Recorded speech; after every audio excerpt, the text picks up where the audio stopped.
वकला कन्वेंशन ने आईनी अदालत का क़याम और दीगर आईनी तरमीम यकसर मुस्तरद कर दी। जस्टिस मंसूर अली शाह की चीफ जस्टिस तैनाती का नोटिफिकेशन जारी करने का मुतालबा। तरमीम मुल्क के लिए नुकसानदेह करार। रजिस्ट्रार सुप्रीम कोर्ट ने मुजव्वज़ आईनी तरमीम के खिलाफ दरख्वास्तों पर एतराज़ात उठा दिए। मुक़न्नना का इख्तियार कानून बनने से पहले महदूद नहीं किया जा सकता। दरख्वास्त मफरूज़ों पर मबनी सवालात पर मुश्तमिल करार। साबिक़ सदर आरिफ अलवी की मंसूरा में हाफिज नईमुर रहमान से मुलाकात। जमात इस्लामी का 26वीं तरमीम मानने से साफ इनकार। आरिफ अलवी ने तरमीम को आइन रौंदने के मुतरादिफ करार दे दिया।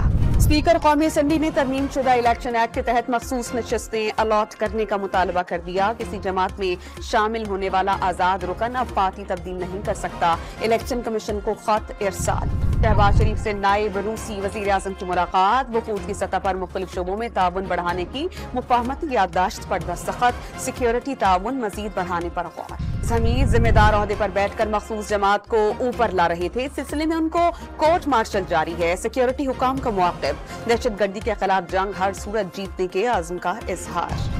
हुकूमती रहनुमा अमीर मकाम ने PTI पर मुल्क मुखालिफ एजेंडे के तहत काम करने का इल्जाम लगा दिया। वाज़ेह किया कि कौमी तराने की बेहुरमती करने वालों ने खुद अफगानिस्तान से दुश्मनी की है। कराची के इलाके औरंगी टाउन में भाई ने जाती रंजिश पर फायरिंग करके बहन और बहनोई को मार डाला। एक शख्स जख्मी। पुलिस ने मुलजिम गिरफ्तार कर लिया।